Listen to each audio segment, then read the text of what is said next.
Maayong adlaw mga Subuanon. Happy 456th founding anniversary Cebu. Today we celebrate the long and proud journey of our beloved province. A land rich in history, culture, and tradition.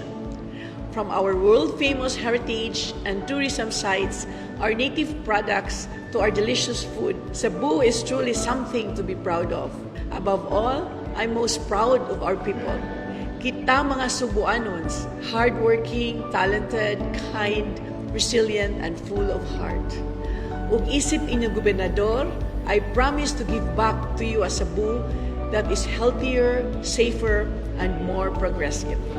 We will invest in better services, stronger healthcare, food security, environmental protection, tourism that uplifts communities, and opportunities for the youth to thrive. But for today, let's celebrate together.